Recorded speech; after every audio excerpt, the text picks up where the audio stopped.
Perkenalkan, nama saya Nikeni. Saya mahasiswa dari Stikes Toka Insan Banjarmasin. Saya semester 4, prodi Sarjana Keperawatan.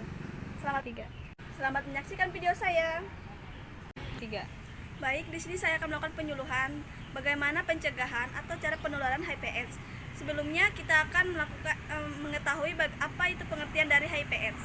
Saya akan menjelaskan pengertian dari HIV/AIDS.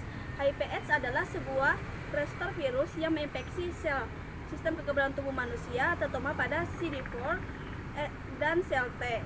Kemudian di situ ada komponen vital sistem kekebalan tubuh manusia atau yang disebut dengan tuan rumah, dan menghancurkan atau merusak fungsi dari sel tersebut atau kekebalan tubuh manusia. Kemudian infeksi dari HIV/AIDS menyebabkan pengurangan cepat dari sistem kekebalan tubuh yang menyebabkan kekurangan imun. HIV merupakan penyebab dasar dari AIDS. Di sini saya akan menjelaskan klasifikasi virus, di mana virus ini menyerang sistem kekebalan tubuh manusia dengan merusak sel-sel darah putih atau yang disebut dengan sel T sebagai penangkal infeksi, sehingga lama-kelamaan kekebalan tubuh atau daya tubuh manusia berkurang dan mudah terkena penyakit. Kemudian virus HIV terdapat di cairan tubuh, yaitu seperti Baik, di sini saya akan menjelaskan cara penyebaran virus HIV, yaitu yang pertama bisa melakukan hubungan seksual, yang kedua melalui jarum suntik atau digunakan bersamaan, yang ketiga yaitu transfusi darah, yang keempat yaitu air ASI ibu yang terinfeksi dengan virus HIV/AIDS.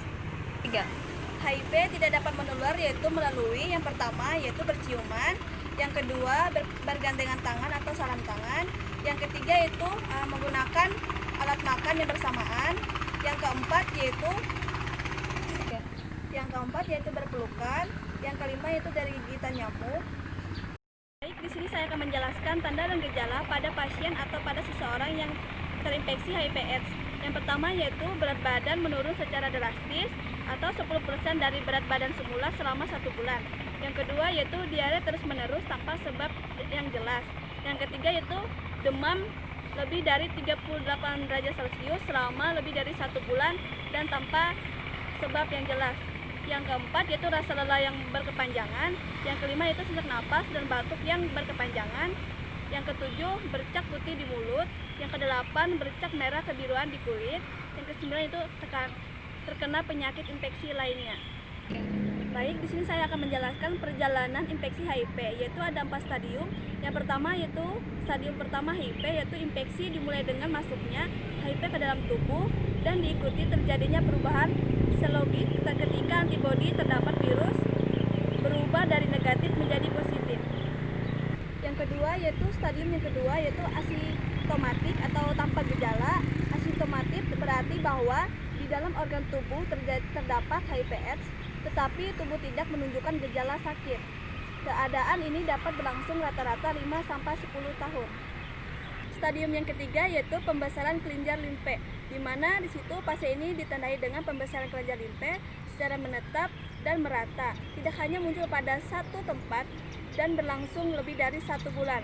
Yang keempat yaitu stadium 4 yaitu AIDS, yaitu keadaan ini disertai dengan adanya bermacam-macam penyakit, antara lain sebagai konstitusional, penyakit saraf, dan penyakit infeksi sekunder.